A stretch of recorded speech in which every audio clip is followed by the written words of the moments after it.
Support for this podcast comes from the patrons at patreon.com/FMLFPL.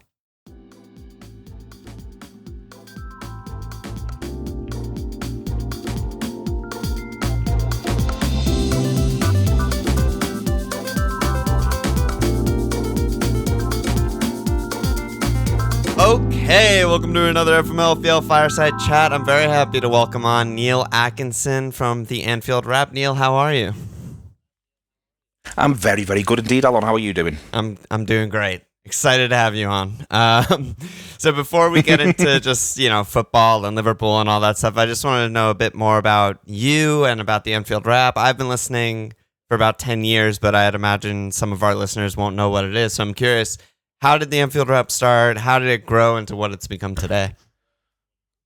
I mean, the Anfield Wrap, it goes through a couple of quite significant changes. The first is that when it's introduced in 2011, the idea is that of Andy Heaton and Gareth Roberts, and they came up with this notion that there was a bit of a gap in the sort of nascent podcasting market around Liverpool, and they came up with the Anfield Wrap. But the key thing that they wanted to do was do it in person.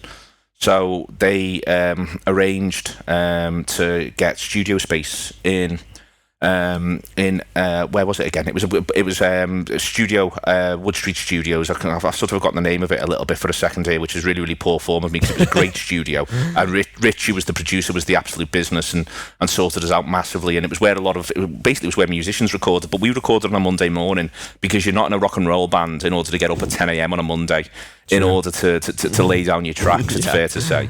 So we started out of there and we were doing about one a week, and then went really, really well, and the website was terrific and it was beautifully designed by Ian Maloney, and we had loads of really good writing on there. And then from there was Radio City, who were the radio station in Liverpool, contacted us and said, do you want to come and do a radio show? Then we were doing 2 shows a week, one straight podcast, the other one was a radio show that then became a live radio show, and live radio was the most exciting thing you can ever do with your life. Yeah. As far as I'm concerned, it is the greatest train set you can be possibly offered. And we had so much fun doing live radio, me and John. And at the same time, we started a magazine, an online magazine that you still get now on iPads and things. But what was difficult with the online magazine, and everyone worked ever so hard on it, but it was the realisation that what people actually wanted from us, at least, but what I do think that people want in general from the football is they want it to be now. So the lead times of an online magazine made it really, really difficult to talk about what was happening sort of game by game. But on the other hand, the podcast was going from, and the radio show was going from strength to strength because it was talking about the match just gone and the match to come at the weekend. So in about sort of 2015, we concluded that what we needed to do, having, done a couple of really successful live shows, we went to Australia, but the magazine wasn't quite working for us. We concluded that what they wanted, the people, and it's always best to sort of go where your audience is they wanted more podcasts. Right. We set up as a subscription-based podcast, and we went from doing 2 a week to doing about 12 a week.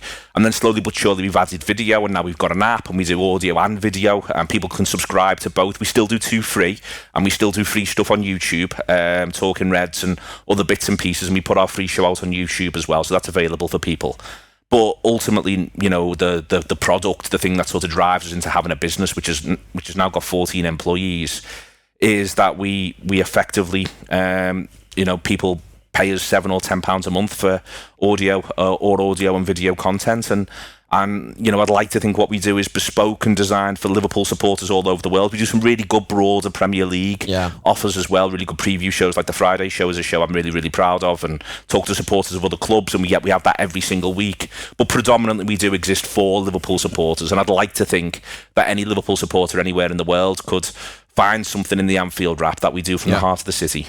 Well, and now it's not even just Liverpool anymore, like you said. I mean, the Friday show is our personal favorite footy podcast. I mean, it's like, oh, thank you. Yeah, no, I mean, Walsh, the other guy on the podcast, just did what we call Fireside Chat with 3 of the promoted guys, and we got the name of Bradley Hayden from past Friday shows. Oh, Bradley's amazing. Love Bradley, and that we kind of like based it off of that show, that structure, throwing 3 in at once, but the podcast does a lot about the city. It's very involved with what's going on in the city, with music, with loads of other stuff. I can't even imagine how many podcasts you release a month at this point. It must be, well over 50 or something like that. It is. We're in excess of 50 a month on podcasts, and we're probably in excess of sort of 30 around videos as well across the course of a month. And it being sort of in and around and about the city is really, really important. What we don't have is the idea that you've got to be from Liverpool in order to love Liverpool. That's not what we're about at all. But what we want people to have in terms of loving Liverpool Football Club is a feeling of where the city is and what the city's about at any given moment. And I think we nail that, at least I hope we nail that. We want people to, in many ways, my ideal Anfield Wrap listener is someone who comes to the city from somewhere else 4 or 5 times a season and gets to listen to us in the gaps and also when they're there, but gets to listen to us in the gaps because they can remember the noises, they can remember the sounds of the pubs, they can remember all the bits and pieces of what we do. And we evoke something for them. And that's what we want. We want people to see us as a little bit of Liverpool, both city and club, that they get to carry around with them.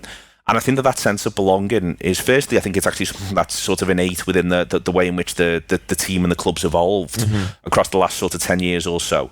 But I think it's also something which I think Liverpool supporters want. There was a term that used to be used, and I'm glad it's now used less around English football. People used to refer to supporters from overseas as glory hunters. People used to refer to Liverpool supporters as glory hunters, which always seems strange to me when we haven't won a league title for 25 years. What these people were, though, I've always felt was they were journey hunters, that they wanted to feel as though they were part of something. And if the Anfield Wrap can help soundtrack that, that's something which, as far as I'm concerned, I sort of see it as a civic responsibility. I want people to come for the football and stay for the city, come for the football and stay for the jokes, come for the football and stay for the other football. And that's what we look to do. And hopefully, as I say, we nail it. And we're always looking to be better. We're always looking to improve. But what we're not about, and what the city of Liverpool shouldn't be about, is being exclusive. This isn't about keeping people out, and this isn't about you've got to have a Scouse accent to talk about this. Far from it. It's about this idea that it belongs to everyone, but there's a vibe to it, and we want to put that vibe over as much as humanly possible. Yeah, and I think you guys do a great job. I've been there a few times, and it's never felt exclusive. I've never felt like, this dumb, Yank doesn't know what he's talking about, whatever, Although we do get a bit of that from just the general English public for sure. But let's move on, talk about Liverpool Football Club, that is. So I figure we just start with Konate. He's the big signing. By all accounts, he's looking good. He's a unit, a lot of talent. Who pairs VVD this season? Do you think it's just Konate straight in, or what goes on there? I think they'll start the season. I think he'll see the first 3 as their own unique challenge. I think that's what he does sort of year in, year out. I think the way Klopp has got on board with the calendar of English football is something that's actually quite underrated about him. I think the first year he came, he couldn't believe what the run post-November international break until third round of the FA Cup was like in English football. And I think what he's started to do is to harness it and harness his seasons around it. But as part of that, you end up with this weird little prologue to Premier League seasons. That is the gap before the first international break. So I expect genuinely Liverpool for the first game away at Norwich, and maybe even the second game at home to Burnley, to be Konate and Matip at the heart of the defence. And then there'll be a big decision to be made before the Chelsea game in terms of whether or not Van Dijk and Gomez come back in. And I think how Matip and Konate do up to that point will be the marker, and then obviously how Van Dijk and Gomez look in training for the manager will be in there as well. So I don't think he'll commit to the idea of there being one partner for Virgil. I think it'll move between the 3 of them for a period of time. It wouldn't surprise me as well if Virgil isn't quite as much of a mainstay as he's been in the past, especially in the first half of the season. I think that Liverpool will look to break the season into little chunks, and I suspect that the way in which there's to sort of go through Liverpool's season, the other complication in there as well is the likely AFCON, which is only 2 league games in January as it stands. And I reckon Liverpool will have a bit more variance in selection and a bit more variance in formation prior to AFCON than they will after it. And I think that the Liverpool team from sort of mid-February onwards will bite down on the gum guard and run to the finish line. But before then, I expect to see appearances shared out a bit more, and that goes at the heart of that defence as well. I think that the idea that Virgil will be doing consistently 3 games a week I just don't quite see it. It wouldn't surprise me if, for instance, he gets a rest against the weakest Champions League team group. Right, in the group. It wouldn't surprise me if if Liverpool have got a tough Champions League game, but they've got, hypothetically speaking, home against Watford the week before. It wouldn't surprise me if Virgil sits that one out. Right. I think that's what you might see a little bit more of. So, from a fantasy league point of view, but from all sorts of points of view, I think that there's arguments to obviously sort of get behind Van Dijk, and I think there's a couple of other things that Liverpool could do in order to make that a good thing. But I don't think there's any either nailed on partner for Van Dijk, and I think Van Dijk will get about 80% of the games. It's also just the fitness from our end is we're just speculating. Like, we don't actually know the levels that he's able to do. So yeah, it's tough to project. And then I think a similar thing is in the midfield, right? There's the Gini-sized gap, and then there's probably going to be lots of different faces playing all sorts of minutes and all sorts of positions. I think Fabinho is for sure first choice, and then I think outside of Fabinho, there's Thiago, there's Hendo, there's Naby Keita, there's a mix of guys, and I'm not really sure how that's going to shape up. I think on that, I think it's interesting. If you look back to Liverpool in 18-19, so basically, if Liverpool make the final of the Champions League, then they play 51 games that are Premier League or Champions League games. Right. If you look back to 18-19, Wijnaldum makes 43 starts in those games. I think within that, then down at 29-30 are Milner, Henderson and Fabinho. I think Liverpool ultimately have signed Wijnaldum's replacement, and I think that it's something that's just been a little bit sort of overlooked, and it's Thiago Alcântara, just did it a year earlier. And I think that, Liverpool, ultimately that season, he gets circa sort of 100 games out of Fabinho, Wijnaldum and Henderson. And I think that's what they'll be looking for in this one. I think that you can group these sets of midfielders. I think Liverpool's strongest midfield will be Fabinho, Thiago, Henderson. Right. But there's every chance that if everything went swimmingly, you'd only see it play together 8 or 9 times over the course of the season, certainly in the league. Just saved for the big ones, yeah. Yeah, so I think you'll see 2 of Fabinho, Thiago and Henderson if they stay fit most games. So you end up then in a situation where, if you break it down, you end up with the idea of two of those 3 will play, and between the 3 of those, they'll get about 90 appearances. Right. And then you've got Oxlade-Chamberlain, Keita and Jones, who I think will split about 60 appearances in the heart of the midfield. Oxlade-Chamberlain may go and get to play elsewhere, perhaps. Yep. And then Milner, I think you're looking at gets sort of 4 or 5 starts, but is often used as first sub. That's how I see it going. And in 18-19, Fabinho, Wijnaldum and Henderson got 100 starts, and Milner, Keita and Lallana, as it was then, got 55 starts. Right. And I think sort of the same distribution. And I don't think Liverpool will be too eager to change that. Now, they might not always play 4-3-3 either. They might play some 4-2-3-1. But I think they'll always want...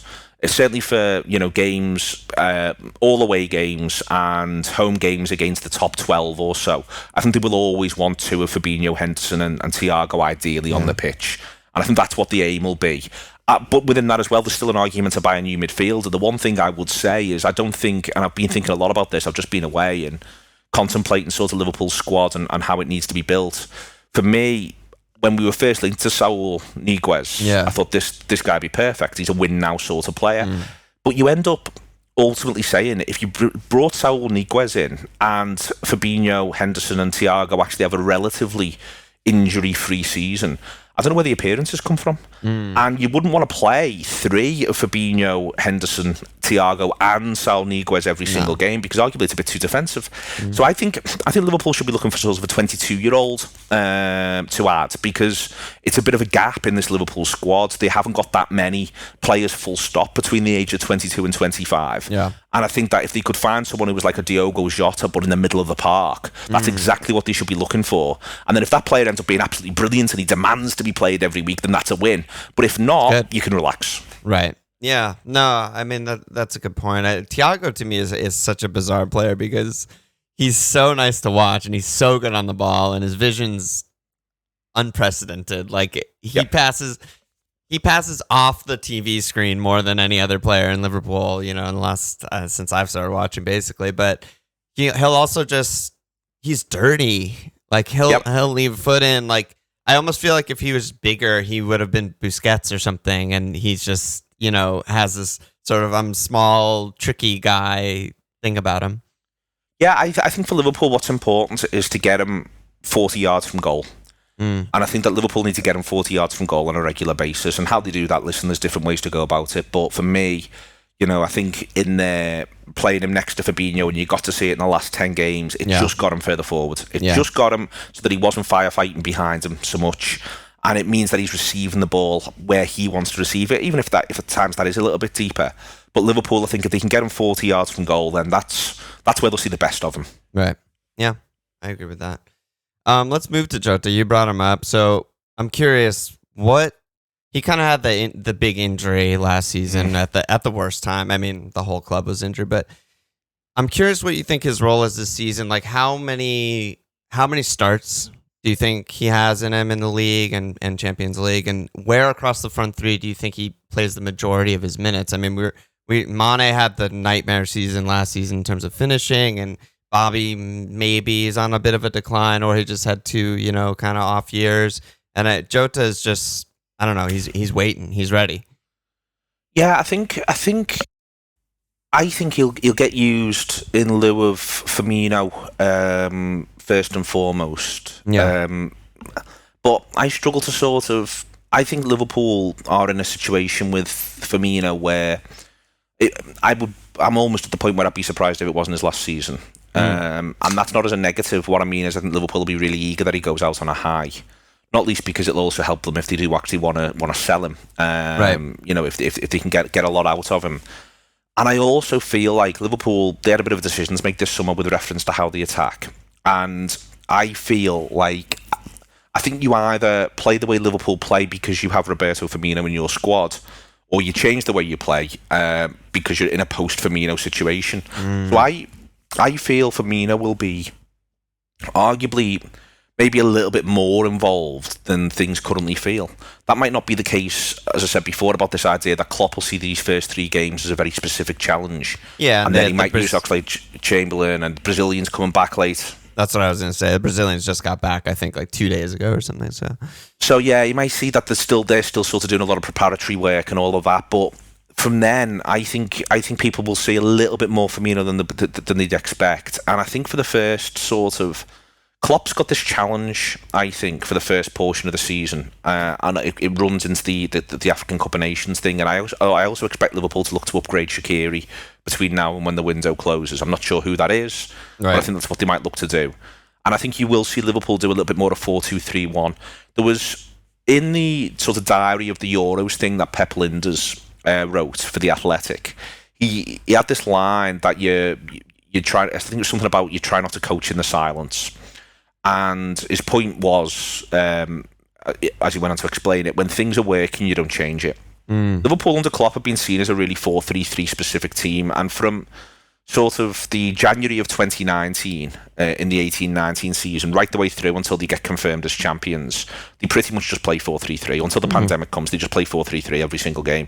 But the reason why, to an extent, is because it was winning every single game. Yeah. So you don't change what's winning. Liverpool win 26 out of the first 27 of the 19-20 season. In the 18-19 season, they do some more around 4-2-3-1 in the run-up to Christmas. So there's certain games, Shaqiri gets a few starts, other things happen, Origi gets a couple of starts, and they do a bit more 4-2-3-1. Yep. And then it's only after sort of we come back from Christmas. I think Liverpool will have more variance in how they attack. There'll be more games where all four of the players that you'd expect to be on the pitch will be on the pitch up until Christmas. And then I think the same will apply. They'll get to February, post the African Cup of Nations, and it'll be back to 4-3-3. But the other thing is, whoever they bring in, if they do replace Shaqiri, whatever they do in attack, they also will need to find a way to get that player minutes prior to AFCON, to then also be able to then rely on whoever they bring in then. And I think that's sort of something the manager's got to be aware of, that he effectively loses. And it is only 2 games, but if Liverpool and Manchester City are going to go at 100-point pace, then 2 games counts, absolutely hugely. They're only Brentford and Crystal Palace. But I think that's what you're looking at. So I do think that you'll see maybe a bit more variance. You might see some more of all four of those players on the pitch at the same time. You might see a fifth one added in lieu of Shaqiri and maybe Origi going.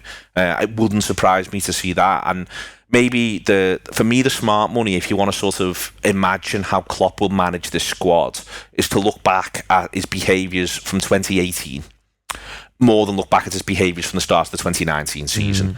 I think that's the smart money, and that's what you'll see more of from this Liverpool side. That some games at Anfield, 4 attackers will start, and that there'll be a little bit more difference in the approach. And so, with Jota, therefore, listen, I think he looks like a remarkably good finisher. Yeah. And I think in that instance, therefore, it really wouldn't surprise me to see him starting at Norwich. It wouldn't surprise me to see him starting against Burnley.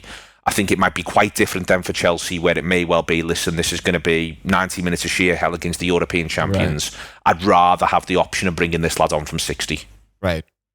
And it's a matter also for me of just, he's good at a lot of the attacking stuff. I'm not sure, he's not on Firmino's level with the build-up and the pressing, and you saw that against Real Madrid a bit, I thought, last season. So I think it's interesting because I agree with you from the eye point of view, but from the layman's eye point of view. But Linders calls him a pressing monster all the time. That's how he refers to him quite consistently. So I think they see something in the way in which he goes about it. But I couldn't agree more with reference to that sort of Real Madrid game. I thought maybe he had bad information, but when he was pressing the centre halves, he should have been on Casemiro. When he was on Casemiro, we should have been on the centre halves. I thought Madrid were really clever with that carousel of they basically had Casemiro at times going higher and Modric and Kroos coming deeper, and so it was intelligent stuff in that first leg from them. But ultimately, you would have expected a little bit more and a little bit better from Liverpool in general, but also from the attackers in terms of getting a grip of that. And it doesn't quite come off, and it is noticeable that Jota is there for that. And maybe, just maybe, that means that what you might see in the bigger games this season, unless Jota is absolutely firing and scoring all sorts of goals, is it will be Liverpool's more traditional 3. But then in other games, then you might see more rotation, or you might see the 4. Right. Well, it's also with Klopp, I feel like, underrated. Pep is the same way. It takes, 6 months before he really trusts the player. If things are going well and everyone's fit, like I remember when we bought Ox and Fabinho and whatever, you just don't even really see them starting games until like December or something like that. So yeah, just be time.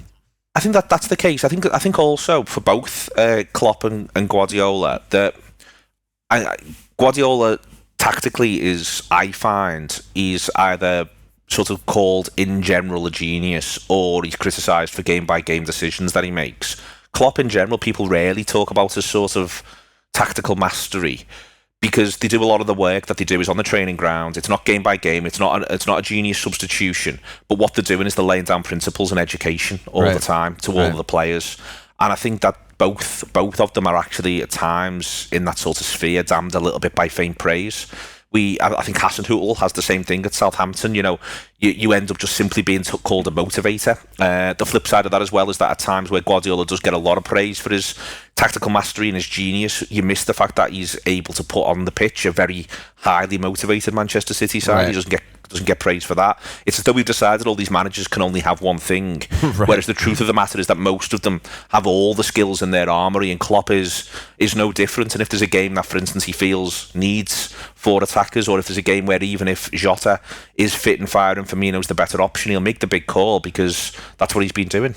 Yeah, it's a good one. I was just thinking about Burnley, second match of the season, thinking, you better not put Virgil in there. You better not put Gomez in there with just the injury history and just. No, but in that one, so for instance, that's the call. But the flip side of that is, if it was Burnley away, for instance, there'd be a really strong argument, even though we get to an awful injury there, to contemplate Gomez at right back. Liverpool last season, one of the things that happen is in a couple of areas they end up actually being a really rather small team. Whereas if you imagine a side that's got Konate, Van Dijk, Gomez at fullback, Fabinho at 6, Henderson at 8, Firmino's not short, Salah's a unit these days, Mane's good in the air, you end up actually being a really rather physically imposing team. Yeah. But Liverpool last season, they became a small team. Wijnaldum at 6, not big enough. Thiago next to him, not quite dominant enough. Fabinho at centre-half, he'd be fine at 6, but he's at centre-half all of a sudden. Right. Reece Williams, an 18-year-old kid in there. Even Kabak, who I was impressed by, he's not enormous. Having the option to, for instance, be able to, Liverpool concede the opening goal at Brighton because of a knockdown from a 6'7" left wing-back in Dan Burn. Liverpool, they need to be bigger and they need to be more imposing, and they lost that because of the injuries last season. It's really important that stays, and one of the things I'd be looking for from any next sort of couple of signings from Liverpool is I think that the next 2 players that they buy, they do need them to be physically imposing. I think it's important that Liverpool keep that sort of physical dominance, which is one of the things they had running through sort of 2018 through to 2020, was that any team Liverpool put on the pitch was a big team. Yeah. That's a good one. I haven't thought about that. Yeah, Konate, I think, represents that big time. Talk to me about Mane. I mean, last season, like I said, just sort of everything went wrong. His finishing was all over the place. I mean, confidence seemed down in the dumps. Everyone's just knocking on wood, hoping that he just bounces back to normal Mane levels. But I don't know. What do you think's the story with him last season? There's this really... There's this quote from around the summer of 2019 into 2020 with Sadio Mane, where he says he doesn't believe in tiredness. He thinks that it's all mind over matter. And Sadio Mane, by the time he makes that quote, has arguably been run ragged for 3 years. Yeah. And I think that whether or not Sadio Mane believed in tiredness believed in him. And I think that you get to see that, and I think it's both a mental exhaustion as much as it's a physical one. Things just weren't quite working for him the way in which they had been previously. And I think he just couldn't almost get to the bottom of why. And I think it must happen to all athletes at some point in their careers. There'll be points where you feel invincible, coming through late teens, early 20s, you're invincible. And for some athletes, they'll be lucky enough to keep that sort of feeling of invincibility right the way through until the early 30s. But for others, at different times, the idea that you are actually mortal, will occur to them. And I think that effectively Sadio Mane suddenly got a little taste of mortality. As a positive, he's had the longest break he's had since he signed for Liverpool. This summer, and so I think the idea of being able to recharge physically and mentally, and I think the other part of that as well, that idea of mentally recharging, is we forget the pandemic in a sort of a social aspect. Sadio Mane was stuck in Liverpool, where he's got a strong sort of community based around his mosque around him, but he lives alone. People were locked down, things were closed. The idea of socialising, of refreshing yourself in that sense, was taken from him. Klopp talked to me in an interview about how it was weird, even at training, doors had to be open, players had to be separated, the new players hadn't been able to socialise with teammates. And I think that genuinely will have had a knock-on effect, not just on Sadio Mane, but on a lot of footballers. I think we'll end up, when we read some autobiographies or get some interviews at the end of careers, where there'll be some footballers who will feel as though they pandemicked well, and some footballers who will have hated every minute of it. And I think Sadio Mane will very much be in that latter category. So it may well be that last season was the start of an inevitable decline, but it's also very possible that last season was a unique set of circumstances in terms of the toll on his own body, the toll on his own mentality, and then the pandemic within that as well. And I think in general for this Liverpool side, I don't like the sort of... I don't like needless sort of mythology around football clubs or football teams, but Klopp, going right the way back to West Brom, when he took all the players to the crowd and got roundly criticised in some quarters, has tried to really build a bond between the supporters and the team. And I think that there's still something in. This team did what no other Liverpool side's done for 30 years. It won the title. And it never got the party. It never got the bus. It never got to be acclaimed as champions. And I think there is a loss in that. And I think that loss would be anyway felt keenly by Liverpool at home. But I think it was felt more keenly under these circumstances. Great points. I mean, it'll be very interesting this season to see how everyone kicks on and how the crowds affect the teams, and if it's, more drastic than other seasons, and if teams are more riled up and matches are more hectic. I think there's a lot of possibility for... just there's the possibility of that. There's also maybe the possibility that some players, some of which might even play for Liverpool, but some who play for other teams found it easier to play the football in the pandemic. It might be that certain styles of play suited the pandemic arrangement more. It might be that certain personality types don't like playing in front of the crowd, and that wouldn't be, unique. We've gone through a lifetime of hearing that X, Y, or Z is great in training, and then never seeing him repeated on the field. It's very, very possible that there's a couple of players who performed remarkably well last season who all of a sudden find it a little bit tougher. There's some who might just have had a reset and are able to block things out, and there's others who may well really thrive with crowds being back. Right. There's a very stark possibility, and it's something that I think Liverpool will have to guard against, that some teams and crowds might just be overly emotional at times, that you're trying to get through a football match and everyone's blood's up for 90 minutes, home or away. There's a chance that some might get too swept up in it in the early days. That's what I'm thinking. And I think that there's a lot of variance within that, where we still don't know entirely what the answer is.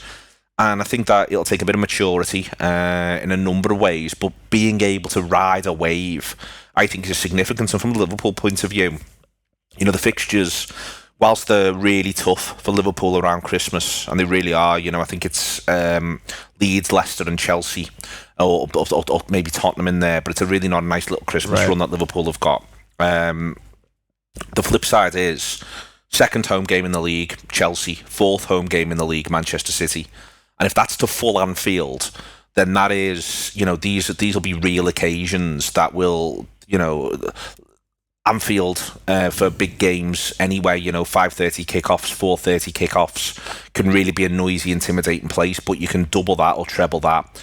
And if Liverpool can just keep the points coming in on the road, there's a universe that isn't difficult to think of. That seventh game of the season, Liverpool entertain Manchester City at Anfield, and a Liverpool win puts them 5 points clear. Can you imagine what Anfield will be like the first Sunday of October? It will be like absolute fucking hell rains down on the heads of those City players, and the ultimate magic carpet comes under the Liverpool players. And listen, City are a great side, and they won at Anfield last season, and they may well feel as though they can cope with that. But we've seen in the past, no matter how good certain sides are, when any crowd gets on top of you, when any crowd carries you away, it's difficult to live with. And that one could be, circle that one in your calendar with big red pen. It'll get moved to Sunday 4:30. They haven't done the telly yet, but it will get moved to Sunday at 4:30, first Sunday of October. And if Liverpool can really bring the form going into that game, then as far as I'm concerned, that could be a really pivotal match in where the league ends up. Love it. Let's talk a little bit about the other clubs. I mean, we don't have to just keep it on Liverpool here. So Man City walked the league last season. No one really came close to them. No, but that's because Manchester United were cowards. And I think that that's just something which, ultimately United has sort of got away with last season to an extent. They effectively decide in January they can't challenge City. Mm-hmm. And I think it's a massive question really around mindset that for me is still one that needs to be asked and answered around Old Trafford, whether or not they've got the determination to actually do this properly, because City have, for me there's one known quantity in English football, and it's Manchester City. Yes, they will get 90 points plus or minus 8 points. Yeah. Sometimes. That'll be the run of points that they'll get, and you can say that with a level of certainty that you can't say for anyone else, including Liverpool, I hasten to add. But what that therefore means is who can challenge them without needing them to markedly underperform. And for me, the only side you've got any evidence of that's capable of challenging City is Liverpool. Chelsea, European champions, but they only win at 2 points a game under Tuchel. And there was a bit of evidence that the deadening approach to football matches was being tactically worked out towards the end of the sort of the Premier League season, and they certainly don't perform when the pressure's on in that final league game, or for that matter in the FA Cup final. True. Then within that as well, United, as I said before, they've either got to decide that the series is about winning trophies or not. And as I say, last season to me, it was abject the way in which they decide that they can't be bothered trying to win the Premier League and instead just want to sort of shore up a top four position. It makes no sense to me, but it's almost as though they decided that Manchester City were just too good. And the only team since Guardiola's hit his straps, because he's an incredible manager at Manchester City, the only team in English football that's gone toe-to-toe with Manchester City is Liverpool. Yeah. Now, people want to tell me that might be different this season. That's absolutely fine. They can talk about Jadon Sancho. They can say that Chelsea might buy Lukaku or Haaland. You can go down these routes, but the proof of the pudding's in the doing. And at this point, we still haven't seen it. It will be thrilling genuinely to get a Premier League. Let's remember this is entertainment in one sense, you know. It'd be thrilling to have a Premier League title challenge where there was 4 teams going at it right the way through. I can't even imagine at this point. It just doesn't happen. It doesn't happen, and there's a few reasons why it doesn't happen, and it's why the early games are important. What Manchester City have done every season, bar 1920, is there's been a point in the season where City have put the hammer down and have gone on an unbelievable run. And as I say, the only team to also do that while City have done it and match it, or in 1920 surpass it, is Liverpool. So, you know, there's understandable sort of disquiet that Liverpool haven't bought another couple of players. There's understandable feelings that with Sancho and Varane, Manchester United have strengthened. But there's no real proof they know how to win 11 league games on the bounce. Right. And ultimately, the last 4 league titles, 5, Conte's Chelsea do it as well, have been decided by teams going on a run where they win 10, 11, 12, 13 league games on the bounce. So until, you know, listen, I'll come back on and people can laugh at me in December if Chelsea and United have both managed to do that and City and Liverpool haven't. Right. But at this point, I'm saying that the only game in town is being able to say that City, you can have a level of certainty about. Liverpool arguably have the biggest variance, I'd say, in what you can expect, because how the injured players come back, whether or not Oxlade-Chamberlain and Keita are able to produce, if they do go and sign another couple, and if they're a bit of a thing. If Firmino, for instance, goes back to his 17-18 goal-scoring form. Everyone's a year older also, I think the age profile in general, Yeah, but I think they're all still, with the exception of Milner, they're all still footballers who are around the peak. They're just coming towards the end of the peak. You know, I'm more worried about Liverpool's age going into next season, and that's why I'd like to see them buy a couple of younger players now. I think Liverpool, you know, Fabinho, for instance, is moving into his peak years. Alisson's moving into his peak years. You know, there's players in there who can produce and have shown that they can produce, and it's just whether or not we get to see it. And with a bit of luck, we do. But if not, then, you know, there's a reason why Manchester City are odds on, because they've shown they've got all the quality. And I don't really think it matters whether or not they sign Kane or Grealish. Manchester City will get around 90 points. They might do a little bit better, they might do a little bit worse. And whether or not Kane and Grealish make a difference to that is somewhat up in the air. Right. Which is just scary and ridiculous also. But I don't think, but at the same time, though, I don't, like, for instance, if Liverpool signed Grealish for 100 million, let's just sort of say that hypothetically, I wouldn't go, my God, we're well more likely to win the league now. I'd feel as though we were, broadly speaking, as likely as we are now. I think that we get at times carried away with what one or two signings can do. Yeah, why is that? I'm just trying to reason that out in my head. I think there's very few signings that genuinely move the needle for football teams, and I think that, you know, ultimately you can only play 11, and there'll still be strengths and weaknesses within that 11, and there'll be strengths and weaknesses of approach. You know, there are signings that I think do have a profound impact on the way a team feels and the points it goes and gets. Van Dijk at Liverpool's a good example. Kante at both Leicester and Chelsea, I think, is a strong example. Diaz last season. Yeah, clearly sort of shifts Manchester City's mindset. I think that they can happen. But in the very top of the table, I think they're actually fewer and farther between than people think. And the other thing that happens as well at times is it can just take a player, as you said before, it doesn't just happen at Liverpool. It can take a player 6 months. Right. And by the time you get 6 months in, past the season's gone, a massive part of the season's gone. Right. Whereas, you know, what it could mean is, for instance, I think Timo Werner will have a really good season at Chelsea. I think Havertz will be excellent at Chelsea. I'm more worried about Havertz and Werner at Chelsea than I am about any hypothetical signing Chelsea might make. Because these players now, they know what's expected of them. They've had time with the manager. They've had a pre-season. And I expect that you get to see a little bit more from them. And I think that, you know, the idea is that Sancho may just hit the ground running with Manchester United. He may just pull it all out the bag, and he may be absolutely unplayable for a period of time. But it's as likely that it just takes him a little bit of time to get used to his teammates, for them to get used to him, for everyone to settle down. And then before you know where you are, it's October and United are 8 points off the pace. Right. Yeah. No, I think that's really fair. And I expected a huge season out of Timo and Kai Havertz last season. I think it was a very unique set of circumstances for them. Yep. Yeah. So what other teams, like, further down the table? You know, West Ham had a big season. Spurs were up and down. Arsenal were a bit shaky. Leeds had a phenomenal season. Who do you like out of the going into this season? I think there's still there's ultimately for me a really big Brighton question. to sort of have a talk about who could do what and all that sort of stuff. If Brighton could find a way to take what was the underlying numbers that they've had across these last couple of years, then I think there's a fair few players at Brighton who I think could really impress. But I don't know quite how they do that. They've bought the midfielder in. Mwepu. They haven't solved what they're doing up front question yet, and that to me is the big one. I don't think that they'll miss Ben White markedly. I think it's a really interesting sale, and I actually think it's one of those sales that'll suit everybody. I think Arsenal have a really clear plan as to what they want from him. I think he was useful for Brighton, and I think he was a really good player, but I don't think he was someone who they had to absolutely rely on. I agree. So I think you end up in a situation where if they could effectively just work out who's scoring 16 league goals for them, then I think they'd be in really, really good shape. I really love watching Villa, and I don't want them to let Grealish go in part for that reason. I think they're great to watch. We're together there. Jack's my guy. Yeah. I think it's in everyone's interests that Jack Grealish remains Aston Villa's best player.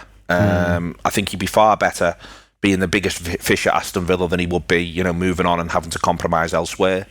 In terms of a wider sort of fantasy football thing, I like the consistency of Chris Wood, but it's worth trying to work out when you can get your Chris Wood sort of bonus in, when he'll hit the ground hard. I have a feeling Burnley might struggle a little bit, to be honest with you. I'd be mildly concerned for them, because I don't think we'll be seeing 3 go straight back down. I think Watford will come with a plan to get 17th. I think Brentford will come with a plan to do something.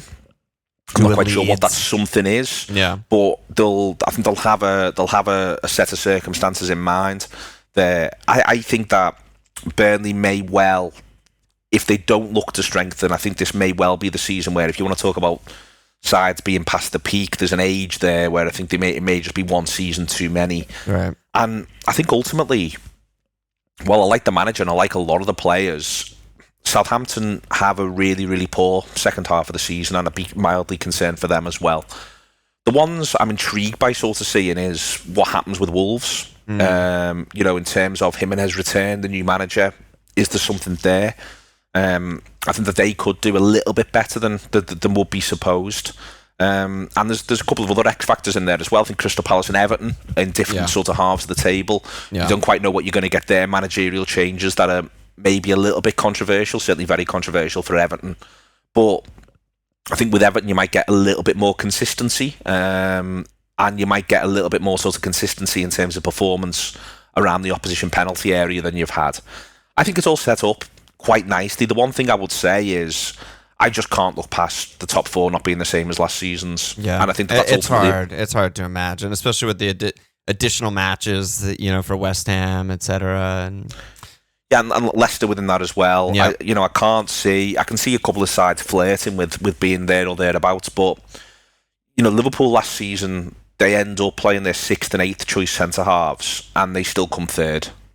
And that to me is the budgetary thing that matters. I think that defines the Premier League. If you're getting value for money, don't get me wrong, is the wages.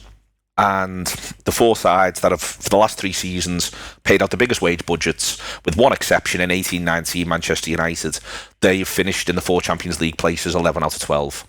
And I just don't quite see what changes that. And I think there was a lot of talk, obviously, around the Super League controversy around closed shops. Why ultimately the English sides felt that they had to absolutely ferry around that is a little bit beyond me. They have, maybe it was in terms of sort of protecting Tottenham and Arsenal, but they have effectively created, I think, a form of closed shop. Now, it can go wrong. You can lose Champions League status, and Liverpool will always be vulnerable of that to an extent. But I just don't see it this season happening to any of those 4 sides. And what that means is, from an Everton point of view, for instance, if I supported Everton, I'd want them to target a League Cup. If right now the best route, I would argue, this season for Leicester to get into the Champions League is to win the Europa League. Yeah, I agree. And that can sound a little bit crazy, but if you offered them right now, you get to the semi-final and the dice fall where they may, but you're only going to finish 9th. They'd want that. And also the other part of that from a Leicester point of view is they've never won a European trophy. So, the idea of being able to flirt with that piece of history, they've won the first ever FA Cup, They won the league title that they won in dramatic circumstances. A really good deep European run, I think, it'll be a live thing for that team. But what that makes me think is the flip side is they may be slightly less engaged with the idea of fighting it out for a top 4 place than they have been the last couple of seasons when they've finished just short, even though they've done ever so well. So brutal for them. Yeah, I'm very much with you on Southampton. We just recorded last night about sort of the budget players in the fantasy game, and I was saying the same thing about Southampton. They just seem to, their squad just gets worse every season.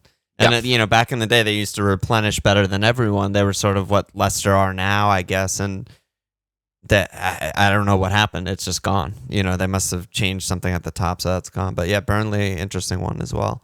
It's one of those seasons where the 3 promoted sides are the favorites all to go right back down in the betting markets, but that usually doesn't happen. Usually one makes a play. Yeah.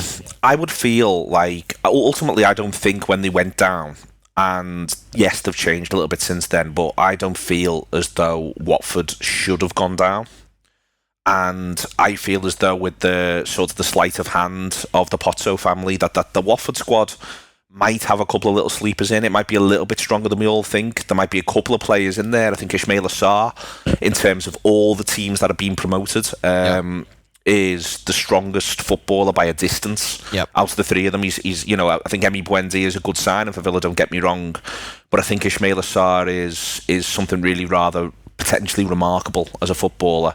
So I think if Watford can keep him, build around that. Ken Sema had a good season last season and was quietly impressive for them in the Championship. I think if they can, I think Watford have got of the 3, I think they've got the strongest base and can fabricate an even stronger base in order to do it. I think that it wouldn't surprise me if Norwich have budgeted for one more bounce, and so they won't be necessarily against going back down. They'll just want to see a stronger position and begin to work out what to do next. And for me, Brentford are absolute wild cards, and the thing that it might be in their interest to do is an old style run to Christmas where they get as many points on the board as possible before they begin to get worked out, and then accept the second half of the season they may have to suffer to hang on for dear life. It wouldn't be unreasonable in my mind to imagine a situation where Brentford are 9th at Christmas and 17th or 18th in May. I think that's very, very possible for that. We've seen that in the past. They have one of the widest ranges of potential finishes. It seems like they can be anywhere from 20th to 10th, and like no one's really surprised. I don't know what to make of them either. So, I'm just curious, what's your relationship with like fantasy football, fantasy Premier League? You guys have a show on the Anfield Wrap about it, or had a show? And we had a show last year, hosted by Mo, which he did a really good job of, and we ran a league with both subscribers and with contributors last year, and I think we'll do with subscribers, listeners, and contributors. I think we'll definitely do one with listeners this year. I was second in our contributors one at February, and it felt, I rode a couple of clever horses through what was still the first half of the season. When we say February, you always think it was later than that, but because it started later, it's a bit weird. And then there was a couple of bunchings of games, in part because of the pandemic, and I tried to play, and I worked so hard on it, and I mean so hard. I tried to play, like I had, that image of the fella from the Philadelphia sitcom, the meme where he's got all the wires everywhere and all the bits of paper, and the whiteboard and stuff. That was me. Because I pulled together this grand plan of playing a wild card and a bench boost in the same week. Oh no! So I played the wild card. I think I was top 5 at the time. It might not have been literally when I was second. It was when it was just beginning to ebb away from me. And I played the wild card, and then I went to play the bench boost, and it wouldn't let me. And it was only until I'd sort of went through the rules of the fine-tooth comb, and I was so angry. Oh my god! I was angry with myself for not checking in advance. I was angry with this stupid game that it wasn't letting me do this because it was because I'd worked night and day. And so I somewhat, if I'm honest, got a strop on in general after that, because it was also my last wild card. So I'd sort of hamstrung myself in the hopes of a short-term advantage, and then I was going to just sort of consolidate at the top. I was going to get top 3, and I was just going to put my tent down, hunker and down. have all the people, but Bruno Fernandes, all the hits, all the players everybody has. I was just going to then just exist to hunker down and see if I could make it interesting at the end. So ultimately, when I sort of fell out with it, I think I finished around sort of 10th, which was a little bit annoying. I think I would have quite liked to have got into single figures. I find that, being really honest, the bit that sort of gets my goat a tiny little bit is how important those sorts of differentials become. That it becomes, it's, to me, I've done sort of roto and draft based stuff in the past, and I like your players being your players. Yeah. If you sort of see what I mean, I prefer that. We come from American sports fantasy. They're all draft based or roto based. There's no, whatever. I'm blanking on the name of the style of game. Yeah, salary cap game. There's none of that. Yeah, I find that I prefer that, but to have that, you've obviously got to have the sort of the right number of people within the league, and everyone's got to stay interested, and that's a difficult thing because if you feel like you have a shit draft, you're no longer that bothered, and then suddenly you lose the first 3 and you just never look at it again, and then suddenly that means that person's almost like playing a dead rubber every single week, and everyone knows that, and so that's a difficult thing to sort of do within that. And also the fact of the matter is, whether I really enjoy it or not, the mass sort of fantasy league thing is unbelievably successful. Yeah. And I think that the people behind it deserve an awful lot of credit, and also it's the sort of thing that's good across workplaces and across remote workplaces.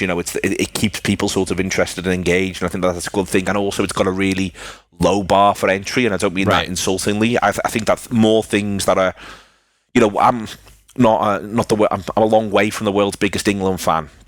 But one of the things that I really enjoyed about what the Euros was watching people who don't necessarily watch football that often get into it for the first time.